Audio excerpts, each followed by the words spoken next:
सभी अपने मित्रों को मेरा सादर प्रणाम है। और आजकल कुछ इधर एक दो दिनों से समाज के लिए भी और अपने उसी का अंग हमारे छात्र हैं, उनको भी ध्यान में रखकर मैं कुछ वीडियो डाल रहा हूँ। बेहद उपयोगी है, डायरेक्ट इनडायरेक्ट दोनों, मतलब उनके कैरियर के लिए, पढ़ाई के लिए और उससे भी बड़ा उनके जीवन के लिए, क्योंकि आफ्टर ऑल जो पढ़ेंगे, लिखेंगे, नौकरी करेंगे, उनके बाद भी तो फिर जीवन ही जीना है। तो जीवन के लिए भी अपने अनुभव को, अपनी कमियां को उसमें देखते हुए कि हमारा छात्र जो भविष्य का नागरिक है वो कैसे एक सफल नागरिक और देशभक्त नागरिक कैसे बनेगा, इसी विषय पे ध्यान में रखकर मैं कुछ वीडियो डाल रहा हूँ जो बेहद उपयोगी है। और अगर बड़े लोग भी उसको देख रहे हैं, सुन रहे हैं, तो फिर वो अपने बच्चों को भी इस वीडियो को ट्रांसफर करेंगे। इवन देन इन वीडियोस को छोटे बच्चे भी जो हाई स्कूल के हैं, नीचे हैं, वो भी समझ सकते हैं और जान सकते हैं। काफ़ी ब्रॉडर एरिया है इन वीडियोस को, जो मोटिवेशनल वीडियो आजकल खास करके इनकी बड़ी आवश्यकता है। पहले तो कम आवश्यकता था, अभी इस भौतिकवाद की अंधी दौड़ में देखा देखी जो भागम भाग मची हुई है, इनमें तो इन वीडियोस का अगर 5% भी समाज में कुछ योगदान हो जाए तो मैं अपने वीडियो को समझूंगा कि मेरा काम जो है वो सफल हो रहा है। और इसी में ध्यान में रख के जरूर मैं वीडियो डालता हूं। भौतिकता की अंधी दौड़ के पीछे जो पहले ग्रंथों में भी कहा गया है कि 4 बड़े दुर्गुण हैं कि काम, क्रोध, लोभ, मोह, नाथ नरक के पंथ। ये जब बाबा तुलसीदास जी कहते हैं रामायण में, अक्षरशः सत्य है, शाश्वत सत्य है। समय बदल रहा है और उस समय जितनी इसकी उपयोगिता थी, मुझे लगता है कि आज उसकी उपयोगिता कुछ और भी बढ़ गई है। ये कुछ इस तरह के सिद्धांत हैं जिनमें परिवर्तन नहीं हो रहा है। कार्ल मार्क्स का सिद्धांत, इनका सिद्धांत, उनका सिद्धांत तो समय के साथ बदल रहा है। उसमें चीज़ों का असामयिक हो रही हैं, लेकिन बाबा तुलसीदास जी और जो पुराने ऋषि हैं, इन्होंने जो ये रिसर्च के बाद चीज़ें कही हैं, मुझे लगता है कि उसकी आवश्यकता कुछ और भी ज़्यादा है इस समय और हमेशा रहेगी। आज मैं सभी दुर्गुणों की बात तो नहीं करता जो नाथ नरक के पंथ में कहा गया है। जीवन को हेल बनाने के लिए 4 चीजें हैं: काम, क्रोध, लोभ और मोह। ये 4 चीजें। इसमें मैंने जो मनन किया, जो लालच है, जो लोभ है जिसको कहते हैं, ये आपके व्यक्तित्व को गर्त में ले जाने के लिए अकेले ही काफी है, चारों तो छोड़िए। लालच जो है ना, ये पाप की जननी है। जितने भी लोग, चाहे वो दहेज प्रथा हो, चाहे वो अंधी दौड़ में दूसरों का देखा देखी, बड़े बड़े पुरुषार्थ नहीं है और चीज़ों को प्राप्त करने के जो लालच है, अभिलाषा है।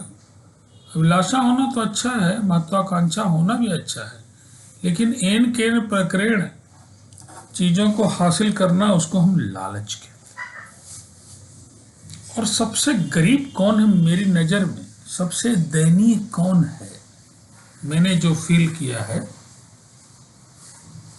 मंगन, जो मांगता फिरता है, वो सबसे ही गरीब है। जिसमें आत्मबल नहीं है, पुरुषार्थ नहीं है, वो निश्चित रूप से लालची होगा। सब शब्द एक दूसरे के पूरक हैं। पुरुषार्थी आदमी, जहां तक मुझे लगता है, वो लालची तो हो ही नहीं सकता है। पुरुषार्थी आदमी अपने पौरुष पे विश्वास रखेगा और लालच उसको छू नहीं पाएगी। लालची आदमी हमेशा शॉर्टकट भी ढूंढेगा, गर्त में जाएगा। मैंने अपने अनुभव में देखा है कि कोई मुझे कभी कुछ दे दे श्रद्धा बस, ऐसे तो मैं जल्दी लेने में मना ही करता रहता हूँ, लेकिन कभी गलती से अगर लालच मन में उपजा और मैंने कुछ मांग लिया है, मैंने देखा कि उस आदमी के नज़र में मेरी कीमत बहुत गिर गई है। ये मैं अपने अनुभव को आपके साथ साझा कर रहा हूँ। कोशिश करिए कि लोगों से मत मांगिए, जो कुछ मांगना है ऊपर वाले से मांगिए, नहीं तो उससे भी मत मांगिए। सब देख ही रहा कि आपको क्या कम है क्या ज़्यादा, वो देगा ही देगा। अपना कर्म करिए बस। लेकिन बात बात में लालच की लार टपकाना आपके व्यक्तित्व को, सामाजिक प्रतिष्ठा को, और तो और आपकी अपनी खुद की आत्मा में भी आपको मारता है। तो मेरे छात्र जो खास करके जो भविष्य के नागरिक बनेंगे, अभी से उनके अंदर ये गुण मैं चाहता हूं कि आए। वो कम उम्र है, स्वाभाविक है थोड़ा मोड़ा लालच होना, लेकिन ये थोड़ी मोड़ी लालच आगे बढ़ के मल्टीप्लाई हो जाएगी। अच्छा है कि अभी से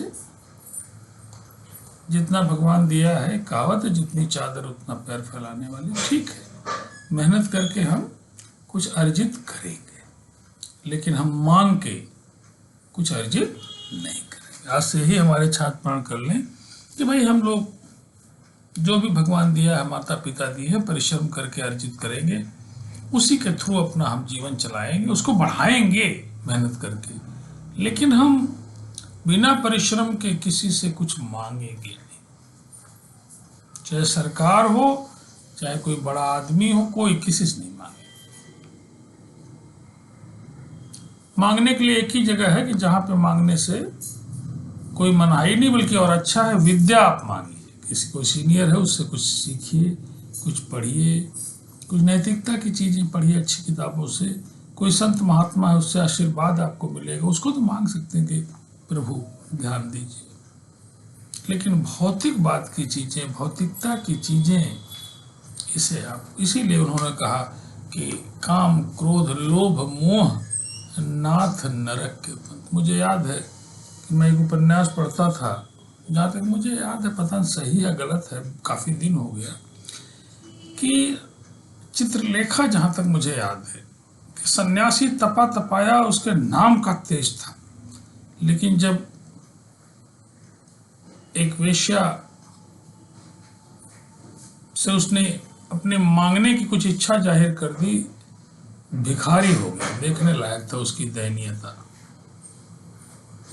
तो वही हाल है कि जब आप किसी से मांगेंगे कुछ, उसकी नज़रों में आपकी वैल्यू कम होगी, और उसकी तो छोड़िए, आपकी अपने नज़रों में भी आपकी वैल्यू कम होगी। कई बार हॉस्टल के दिनों में मुझे याद है, ये कुछ पारिवारिक संस्कार से भी आया कि जल्दी मांगने की प्रक्रिया नहीं रही। कई बार पैसे में लेट हो गया है, हॉस्टल में मेस में देने में दिक्कत हो गई, पैसे तो ठीक है। कई बार हमारे रूम पार्टनर थे, वो भी बड़े संतोषी आदमी थे, एनटीपीसी में अधिकारी थे, वो रिटायर किए। हम लोगों ने रोटी और पता लगा घर का लाया अचार ही खा के, प्याज खा के, और ये नहीं कोई अनसेटिस्फाइड होके बाहर निकले तो उसी तरह, कोई जाना नहीं अंदर की बात, और मान सम्मान उसी तरह रहा। अच्छे अच्छे परिवारों के जो जूनियर बच्चे थे उसी तरह सम्मान करते थे, साथ के बच्चे भी आपस में मानते थे। लेकिन वे नहीं कि हम लोग मांगते फिरे गए। फिर पुरुषार्थ थोड़ा बढ़ा, पैसे की दिक्कत घर पे आई तो ट्यूशन कर लिए, कहीं पढ़ाने लग गए, 2 पैसा मिलने लग गया। तो ये लालच पे जब आपका कंट्रोल होगा तो आप में पुरुषार्थ भी बढ़ेगा। जब आप लालची प्रवृत्ति के नहीं होंगे तो फिर कर बहिया बल आपनो वाली बात है, छोड़ पराई आस, और तब आप कुछ अच्छा कर जाएंगे। तो छात्रों को भी इवन पढ़ने में भी जब आप स्वतः पढ़ेंगे, बात बात पे पूछेंगे नहीं, सहायता नहीं लेंगे, उसका दूसरा रूप है, तो आप देखेंगे कि धीरे धीरे उस विषय के मर्मज्ञ आप बनेंगे। तो काम क्रोध लोभ मोह नाथ नरक के पंथ, एकदम सही कहा है। जो दूसरा विषय उसको भी मैं टच करता हूं। छात्र आपका जीवन है, मैं भी उससे गुजरा हूं। तमाम हार्मोनल चेंज आ रहे हैं, आएंगे ही। काम भी, वासना भी आपको गर्त में ले जाती है।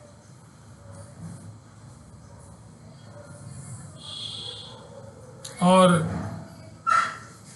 एक स्लोगन है कि कुकर्मी आदमी का विपत्ति में प्रभु भी साथी नहीं, कोई नहीं साथी। तो आप छात्र जीवन में अपने चरित्र को उत्तम रखिए। चरित्र तो बहुत बड़ी पूंजी है। कहावत है ना कि भाई धन गया तो कुछ नहीं गया, चरित्र गया तो कुछ गया, सॉरी, स्वास्थ्य गया तो कुछ गया, और चरित्र गया तो सब कुछ गया। पिताजी कहते थे 3 चीजें। धन गया तो कुछ नहीं गया, ठीक है, फिर धन आ जाएगा, नहीं भी आएगा तो कोई दिक्कत नहीं, लेकिन अगर स्वास्थ्य गया तो कुछ गया, और अगर चरित्र गया सब कुछ गया। मेरा ये मानना है और मेरा ये अनुभव है कि जब कभी वासनात्मक विचार कभी आपके मन में आए, आना स्वाभाविक है। आप हॉस्टल में रहते हैं, घर में रहते हैं, एज है, आता ही आता, उसको रोका नहीं जा सकता है। कितने भी आप संस्कारित हो, विचार तो आएंगे।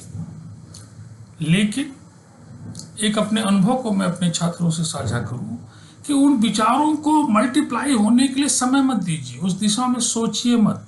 ये मेरे एक सीनियर प्रोफेसर की राय है जिसको मैंने भी इस्तेमाल किया है। इमीडिएट आप उन चीज़ों से हट के अपना सवाल वाल लगाने लगिए, कुछ और काम करने लगिए, कुछ चीज़ों में अपने को बिजी कर लीजिए, देखिए बड़ा आराम आपको मिलेगा। क्यों? क्योंकि वो भी एक लाइन है जो पूरी तरह सत्य है कि काम क्रोध लोभ मोह, लोभ तो तीसरे नंबर पर, उनका काम को पहले नंबर पे कहा है। स्वामी जी ने काम को पहले नंबर पर कहा। काम क्रोध लोभ मोह नाथ नरक के पंथ। तो जो काम है, जो वासना है, ये भी आपको गर्त में ले जाने के लिए काफी है। चरित्रवान बनने का पूरा प्रयास करिए, और उसके लिए कुछ चीजें हैं। जीवन शैली अच्छी रखिए, खान पान जैसा तन वैसा मन, खान पान अच्छा रखिए, रात को कम खाइए, जल्दी सोइए, पढ़िए खूब, दिमाग ही नहीं जाएगा। बलगरस चीजों की तरफ दिमाग क्यों जाएगा? आप अगर ओम का जाप आधा घंटा कर रहे हैं, मेडिटेशन कर रहे हैं, पढ़ाई कर रहे हैं मन से, 10 ठो सवाल बैठ गए हैं लगाने के लिए टेढ़े टेढ़े, तो कहाँ आपका मन जाएगा? आपको तो उसमें आनंद आने लग जाएगा। तो यही है कि ये जो चारों चीजें हैं, इन चारों चीजों पे आपको धीरे धीरे मनन करने की आवश्यकता है। केवल इन्हीं 4 चीजों पे नहीं, आप धार्मिक ग्रंथों को पढ़िए। सभी ग्रंथों में एक से एक चीजें, मैंने कठोपनिषद पढ़ा और भी तमाम किताबें पढ़ता हूँ। पढ़ते समय कहानी किस्से बहुत पढ़ता रहा, सब में कुछ शिक्षाप्रद कहानियां हैं। हर में आप देखेंगे, चाहे 3 गज जमीन लियो टॉलस्टॉय की पढ़ा, या प्रेमचंद जी की, तो दुनिया भर की कहानियां हमने पढ़ा, और सब में आपको कुछ संदेश मिलता है, कुछ शिक्षा मिलती है, वो आप ग्रहण कर सकते हैं। आध्यात्मिक बुक अगर आप पढ़ेंगे तो उसमें भी, रामायण में ही मैं जब से पढ़ने लगा हूँ, जानता हूँ तो बहुत दिन से था, इसकी महिमा भी जानता था, उसका आनंद भी मैं लेता हूँ।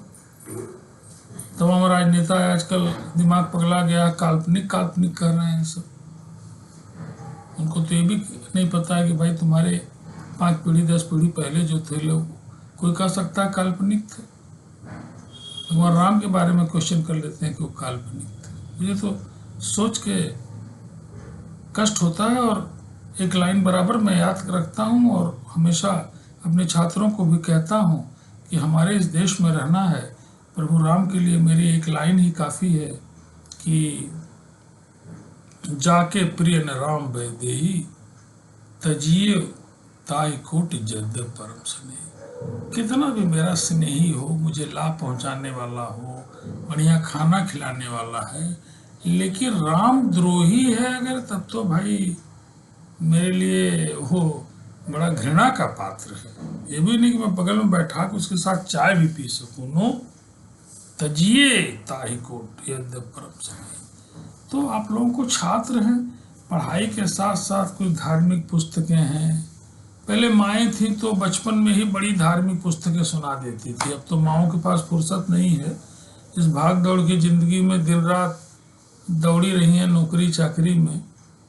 और झुनझुनवाला जी का एक लेख बड़ा प्रेरित करता है। मैं लोगों को कहता भी हूँ कि भाई अगर आपके पास इतना पैसा मिल रहा है कि बढ़िया गृहस्थी चल रही है आपकी, तो ये छोटी मोटी नौकरी किस लिए करवाते हैं? क्योंकि एक बड़ा इन्वेस्टमेंट आप बच्चे के रूप में खोते हैं। तो पहले माएँ जो थी बच्चों के पालन पोषण में तमाम कहानियाँ हैं, किस्से हैं, और सब आध्यात्मिक किस्से हैं, रामायण के, गीता के, पुराण के, सबकी बताती रहती थी। और धीरे धीरे व्यक्तित्व का निर्माण बचपन में इतना हो जाता था कि आगे चल के गलती कम वो करता तो उसी कहते हैं कि साहब नैतिकता उसके अंदर आ जाती। और नैतिकता एक दिन में तो आएगी नहीं, उसकी पहली सीढ़ी तो घर से ही शुरू होती है। तो आप सभी छात्र हैं, मेरा ये कहना है कि पढ़िए खूब और नैतिक मूल्यों का पालन करिए। 100% नैतिक मूल्यों के पालन की तरफ, टेंड्स टू देयर, उधर की तरफ बढ़िए। जो चीज़ें शाश्वत सत्य हैं, अच्छी हैं, पूरी तरह अडॉप्ट अगर शुरू नहीं हुआ तो उस दिशा में बढ़िए। और तभी आप देखेंगे कि आपका जीवन सुखद होगा। किसी दिन वीडियो आएगी कि सुखद जीवन और सुख की क्या परिभाषा है, सुख किसे कहते हैं, इस पे भी एक वीडियो मैं चाहता हूं कि डालूं। लेकिन आज का संदेश तो यही है कि आज से प्रण करें हमारे छात्र कि 2 चीज़ें। एक तो वासना से अपने को थोड़ा हटाएंगे, धीरे धीरे प्रैक्टिस है।